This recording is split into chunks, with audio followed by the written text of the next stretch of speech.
all right, let's go, math people, let's do it. Okay, here's problem 7 and 8 from the individual linear functions practice 2 for your individual test, all right? So make sure you subscribe, make sure you like, tell your friends, put all your distractions away. Let's get ready to rumble. All right, let's do it. Here's problem number 7.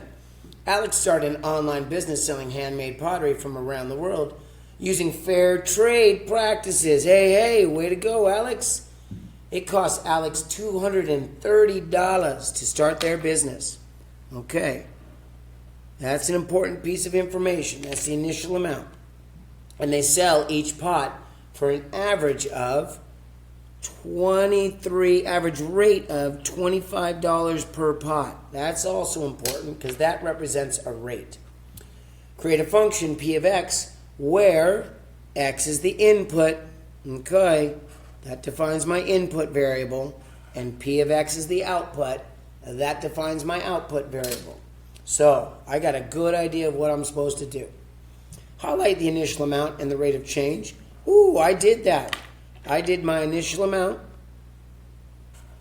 in yellow, and I did my rate of change in orange. What is the initial amount? Well, the initial amount is a negative number because it cost me $230 to do it. So I'm going to say negative 230. All right? So when you start a business and it costs you money for materials, it's a negative amount of money because we're talking about a profit function. So the profit is the revenue minus the cost, always. Okay, the initial amount is negative $230. Identify the rate of change. That's how I generate revenue. Revenue is money that you bring in. So I generate money by doing $25 per pot. Okay. Now we're going to create a function P of X where P of X where the profit equals revenue minus cost. There it is. Okay, so P of X equals the rate of change. How does my profit change? By selling pots at $25. So that's my rate times what I'm selling minus the cost, right? So minus that cost. Okay, now the model P of X is valid for the first 120 pots. Okay, that's important information. Okay, boom. That means that's my maximum value.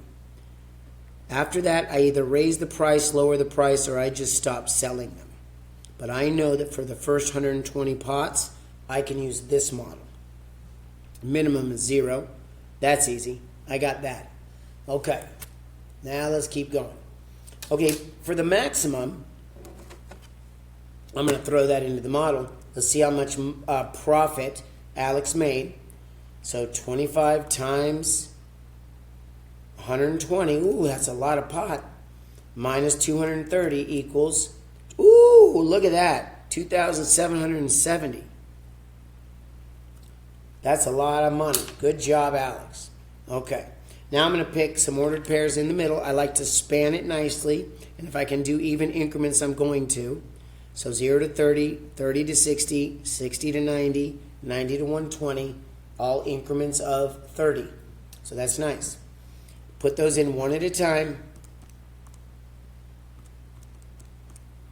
520. So we're already generating money here. Good job. 25 times 60 minus 230. 1270. And the last one is 25 times 90 minus the cost, 230. 2020. Okay, good job. All right, let's graph it now. Let's graph it. Before we graph it, let's figure out if it's continuous or non-continuous. Non-continuous, since pottery sold is non-fractional. That means you're not going to sell a half of a pot, right? They have to be whole numbers. 1, 2, 3, 4, 5. You can only sell whole number pots. So when your input can only be whole numbers, counting numbers, 0, 1, 2, 3, 4, 5, then you know it's non-continuous. Okay, here we go. Let's plot some points. Well, let's get some increments. The x-axis is pottery, and I got to go to 120, so I'm going to do increments of 10. This looks like about 20 increments. So 0, 10, 20, 30, 40, 50, 10, 20, 30, 40, 50. Oh, that's not 1,000. That's 100. 10, 20, 30, 40, 50. I probably could have got away with doing increments of 5 on that, but we're okay. We're a little bit more than halfway, so we're okay. Now the money, I got to go up to 2,700. Ooh, I'm going to do increments of 200. So profit,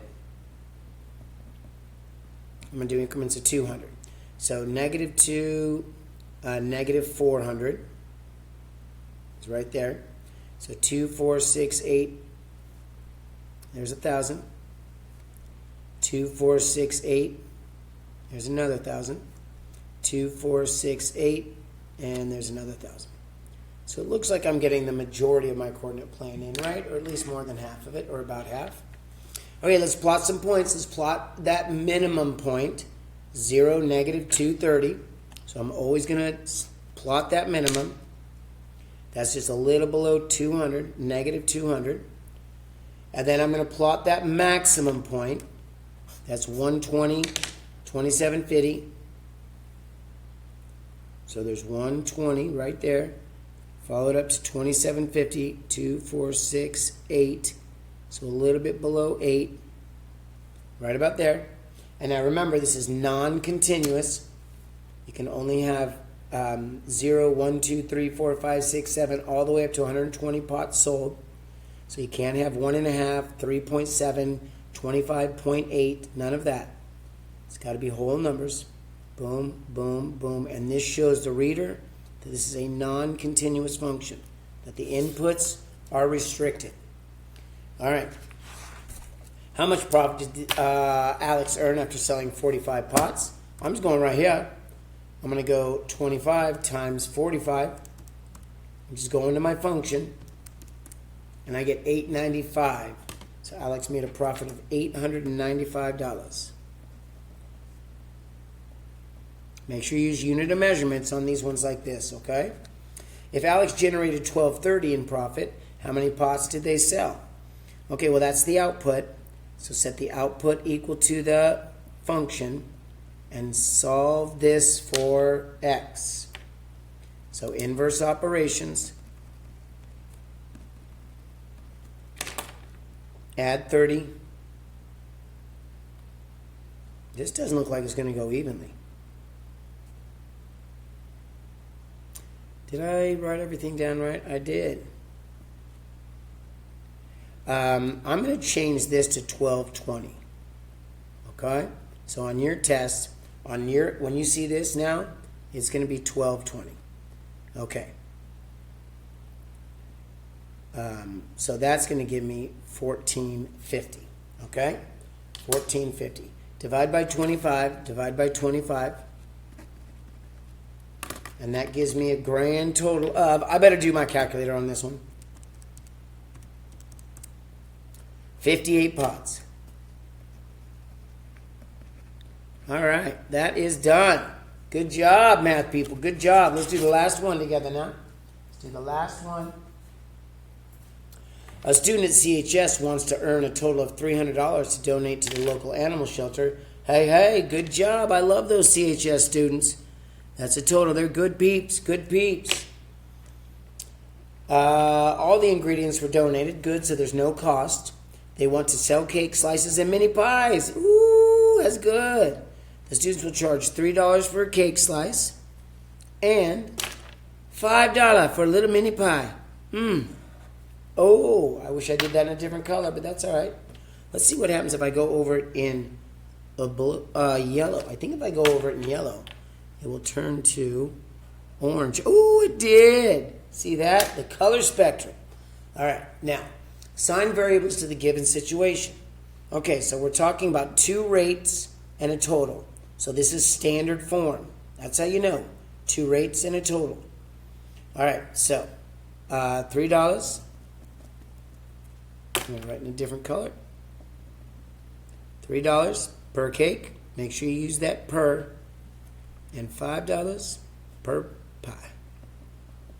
Okay. What's my first rate? The first rate is $3 per cake. Oh, that's this. Oh, geez, Rick. Oh.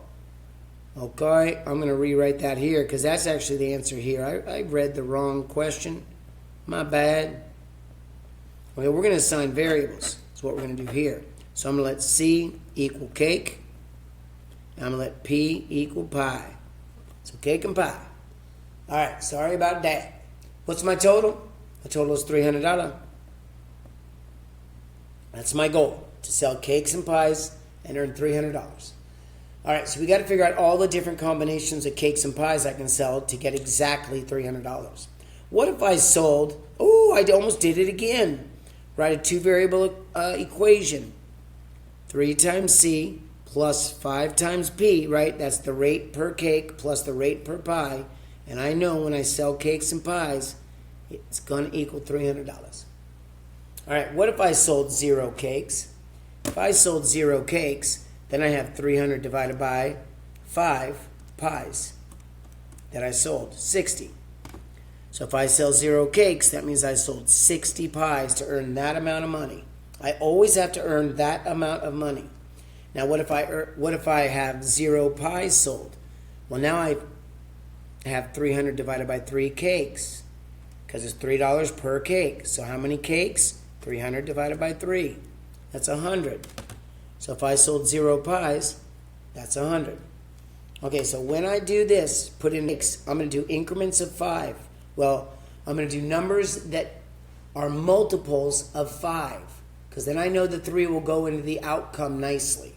So I'm going to do 25, 50, and 75. Look at how I did nice increments. Jump by 25, jump by 25, jump by 25, jump by 25. I'm going to put 25 in for cakes. All right, I'm going to put 25 in for cakes. That's my input value for cakes. That gives me 75. Subtract 75 from both sides. Divide both sides by 5. Now I'm going to get 45. Okay? So that's how I do it every time. I input that number in for cakes. Now, here's how I'm going to do it here. I'm going to input 50 for cakes. So 3 times 50 is 150. Now, I know I just made $150 in cakes. So I'm going to subtract that from 300. And then I have 150 that I made with selling pies. But every pie costs $5. So divide that by 5. 30. Do it again.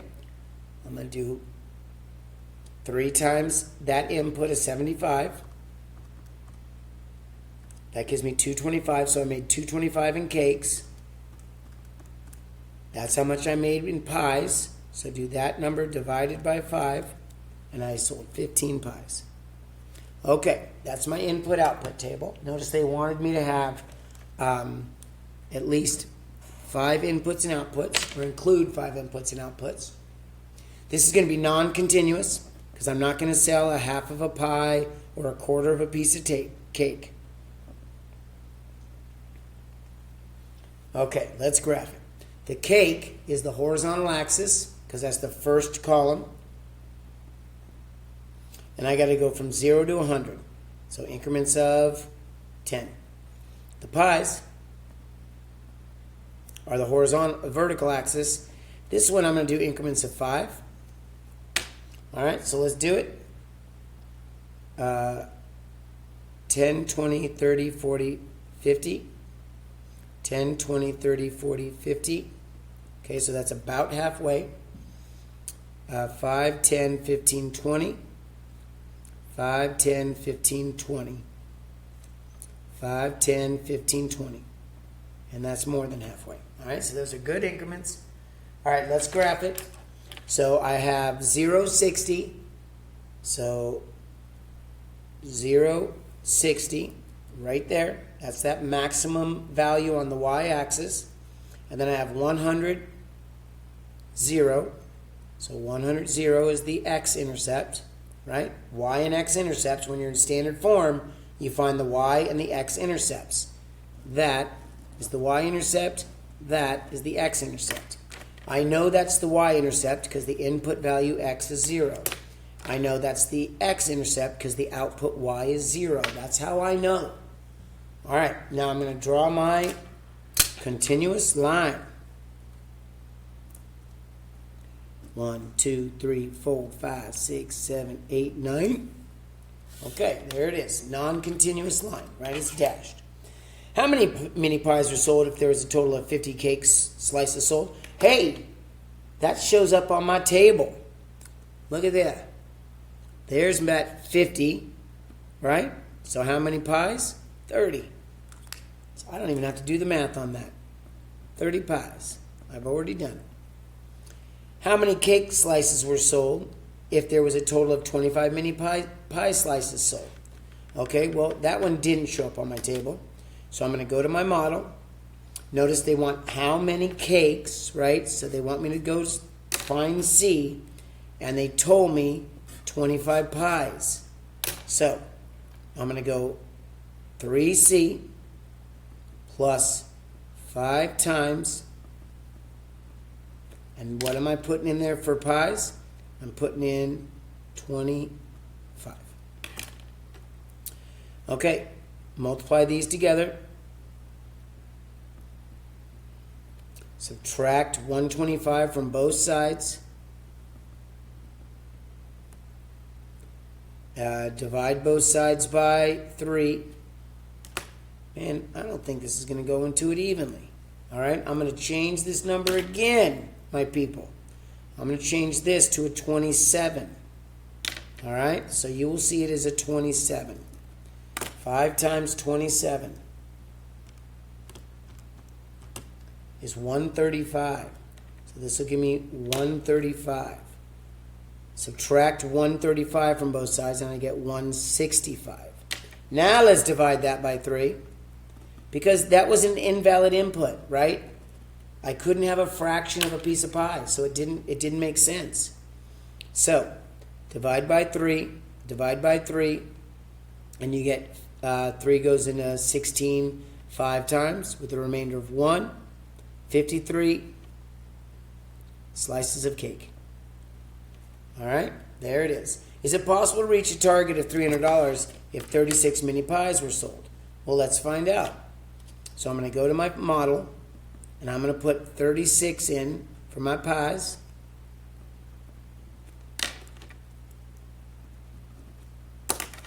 Multiply those together. That's 180. Subtract 180. Divide by 3. Yeah, it goes into it evenly. You betcha. Yes. Since the outcome is even. Since the outcome cakes is non-fractional. Or non-decimal. Either one. All right, good job, party people. Good job. Let's do it. All right, give yourself a round of applause. All right, let's stay strong. Let's keep going. We'll see you soon. Bye.